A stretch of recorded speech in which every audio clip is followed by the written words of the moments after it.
ఏమండి బిఆర్ నాయుడు గారు మాట్లాడితే నాతో పెట్టుకోవద్దు, మీ సంఘం చూస్తాను, ఏంటిది మాటలు? ఒక చైర్మన్ హోదాలో ఉండి వయసున్న వ్యక్తి అయ్యండి బెదిరిస్తావా? ఏంది బెదిరింపులు? మీ బెదిరింపులకు ఎవరు భయపడతారండి?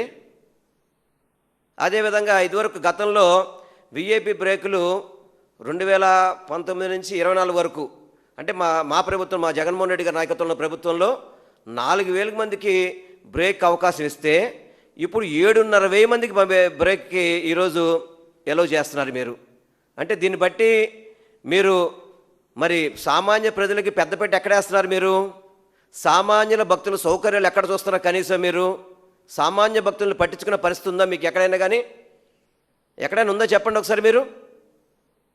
ఇది కాకుండా ఇప్పుడు కొత్తగా పరకామణి ఇష్యూ అని చెప్పని గతంలో ఆల్రెడీ అందరికీ తెలిసిన ఇష్యూనే మళ్ళీ వీడియో చూపెట్టడం, పరకామణిలో వీళ్ళు డబ్బులు దోచేసుకుంటున్నారు అని చెప్పే విధంగా.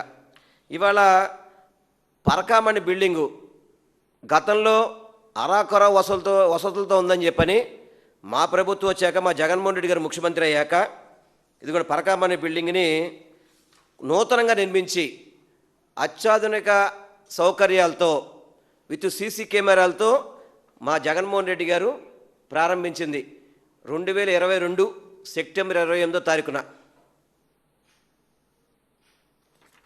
అన్ని రకాల సౌకర్యాలతో పరకామణి బిల్డింగ్ని ఇవన్నీ ప్రారంభించిన చిత్రాలు ఇవన్నీ కూడా పాతవి, ఇవన్నీ కూడా 2022లో జరిగిన ఆ బిల్డింగ్ ఓపెనింగ్ ఫొటోస్ చూపెడతాం మీకు. ఇవన్నీ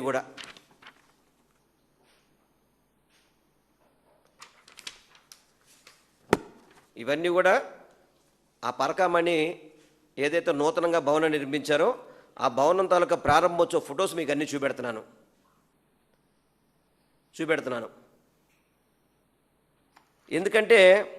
ఎందుకు చూపెడుతున్నానంటే ఈ పరకామణి బిల్డింగ్ను కూడా అధునిత సౌకర్యాలతో చేపట్టే ఎవరైతే మీరు ఇప్పుడు గతంలో జరిగిందని చెప్తున్నారో, ఏదైతే గతంలో జరిగింది ఇక్కడ పరకామణిలో దొంగతనం రవికుమార్ అని చెప్పన్నారో, అది ఈరోజు కాదు, సెప్టెంబరు 23 ఏప్రిల్ 4వ తారీఖు నాడు టైమ్స్ ఆఫ్ ఇండియాలో వచ్చింది. ఇది సేమ్ ఇది అప్పుడు జరిగింది. అదేవిధంగా డెక్కన్ క్రానికల్ పేపర్లో 1/5న ఇవన్నీ కూడా ఊరికి నేను చూపెడుతున్నా మీకు. ఇది 34న హెచ్ఎం టీవీలో, అదేవిధంగా ఏప్రిల్ 30న ఇంకొక ఛానల్లో.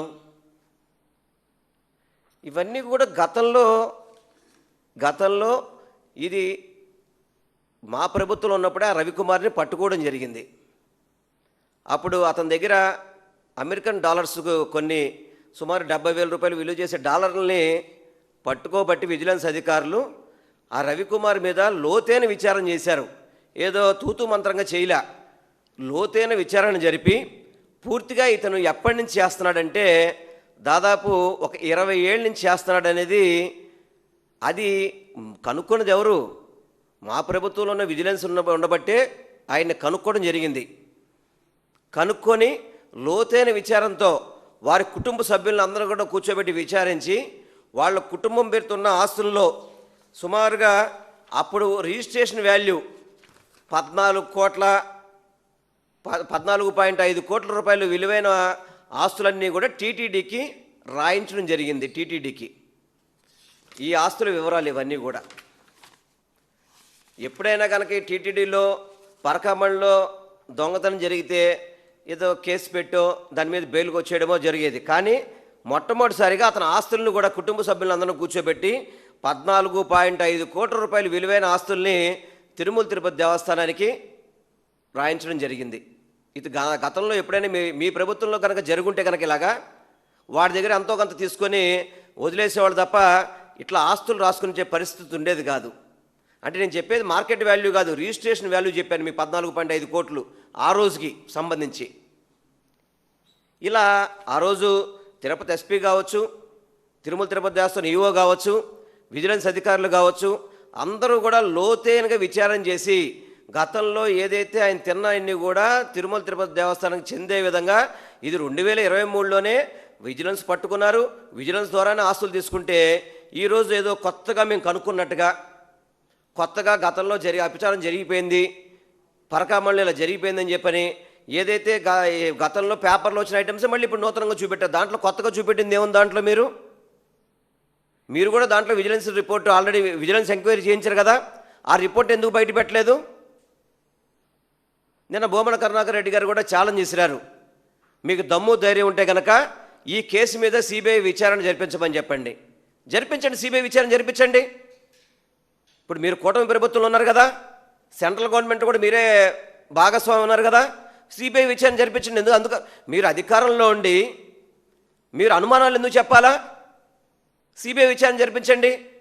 ఇందులో తప్పులు ఎవరంటే దోషులు ఉంటే వాటి మీద మీరు యాక్షన్ తీసుకోండి సిబిఐ తరఫున.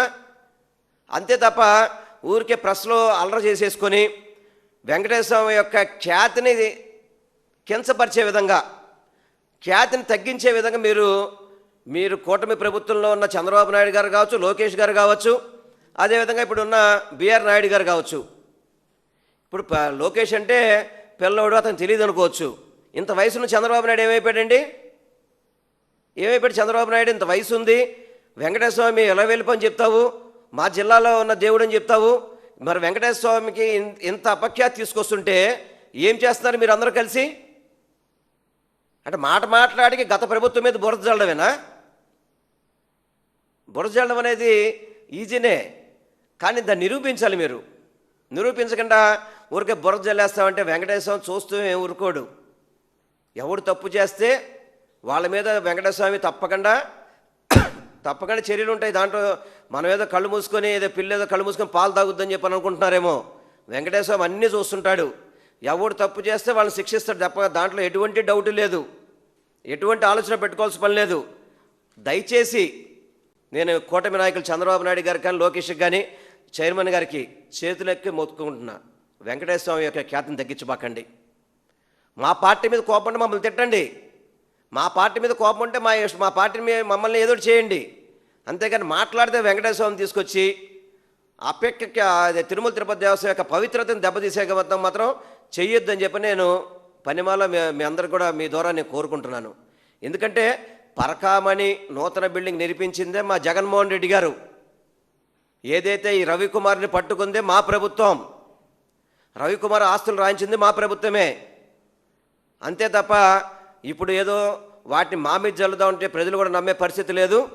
ఎప్పుడు కూడా తిరుపతి దేవస్థానం గురించి దయచేసి మీరు తప్పులు చేసినందువల్ల భక్తులు ఇబ్బంది పడుతున్నారు. భక్తుల మనోభావాలతో ఆడుకోబాకండి. నేను దయచేసి కోరుకుంటున్నాను, భక్తుల మనోభావాలతో ఆటలాడబాకండి. అదేవిధంగా మళ్ళీ నూతనంగా ఇప్పుడు కొత్తగా విజయవాడ ఉత్సవం అని చెప్పని కేసినేని చిన్ని గారు, కొల్లు రవీంద్ర గారు, మిగతా తెలుగుదేశంలో చోట నాయకులందరూ కలిసి విజయవాడ ఉత్సవ పేరుతో ఒక దోపిడీకి తెరదీశారు. ఒక దోపిడీకి. ఎందుకంటే వాళ్ళు సహజ వనరులన్నీ కూడా ఇసుకని, మట్టిని, బూడిదని ప్రతీది కూడా దోచుకుంటూ విజయవాడ నగరంలో ఏదైతే దుర్గమ్మ పేరు వాడుకొని, దుర్గమ్మ తల్లి యొక్క పేరు వాడుకొని దోపిడీకి తెరతీయడం జరిగింది. దానిలో భాగమే మాకు విజయవాడ ఉత్సవం జరుపుకోండి, ఇదేం పెద్ద కొత్త ఏమీ కాదు. అమ్మవారి యొక్క దసరా నవరాత్రోత్సవాలు అత్యంత అద్భుతంగా తిరుమల తిరుపతి స్థాయిలో కంటే అక్కడికి వచ్చే భక్తుల కంటే కూడా ఎక్కువ మందికి భక్తులకి దర్శనం ఇప్పించి అమ్మవారి యొక్క అలంకారాలు ప్రతి ఒక్కళ్ళు చూసే విధంగా గతంలో మేము 5 సంవత్సరాలు అదే పని చేశాము. మీరు అమ్మవారి యొక్క ప్రాముఖ్యత తగ్గించే విధంగా, ఎందుకంటే ఒక దసరా నవరాత్రుల మీద ఎవరూ మాట్లాడలేదు. నవరాత్రుల్లో ఈరోజు చెప్పాలంటే కనుక అరాకొర వసతులతో ఈరోజు నవరాత్రుల యొక్క ఉత్సవాలు జరుగుతున్నాయి. ఆఫీసర్ల మధ్య సమన్వయం లేదు. భక్తులకి సరైన అవగాహన కల్పించే విధంగా ఎక్కడ కూడా వాళ్ళకి అవగాహన కల్పించే విధంగా ఎక్కడ కూడా పెట్టిన పరిస్థితులు లేవు. ఏ ఒక్క అధికారికి ఒక అధికారికి సమన్వయం లేదు. సామాన్య భక్తులను ఏ విధంగా గుడికి వెళ్ళాలో తెలియలేని పరిస్థితి. దివ్యాంగులు ఎలాగో తెలియదు. అదేవిధంగా చంటి పిల్లల్ని పెట్టుకున్న వాళ్ళు ఎలాగో తెలియదు. వీటి గురించి కనీసం ఎంపీ గారు పట్టించుకున్న పరిస్థితి లేదు. ఎంపీ గారు పట్టించుకున్న పరిస్థితి, మాట్లాడితే విజయవాడ ఉత్సవం గురించి ప్రెస్ మీట్లే తప్ప దసరా నవరాత్రులు ఈ విధంగా జరుగుతాయి అని చెప్పని ఎంపీ స్థాయిలో కానీ, మంత్రి స్థాయిలో కానీ, ఎమ్మెల్యే స్థాయిలో కానీ ఎన్ని రివ్యూలు పెట్టారు చెప్పండి? ఒక్క రివ్యూలో ఎంపీ, ఎమ్మెల్యే, మంత్రులు కలిసిన రివ్యూ నేను ఎక్కడ చూడలేదు. మరి కనీసం గతంలో మా ప్రభుత్వంలో అయితే కనుక ఫీల్డ్ విజిట్లు చేసేవాళ్ళం, రివ్యూలు చేసేవాళ్ళం, భక్తులకు అన్ని రకాల సౌకర్యాలతో ప్రతి ఒక్కటి కూడా ఏర్పాట్లు చేసేవాళ్ళం. ఈరోజు కేవలం విజయవాడ ఉత్సవకే ప్రజాప్రతినిధులందరూ కూడా పరిమితం అయిపోయారు.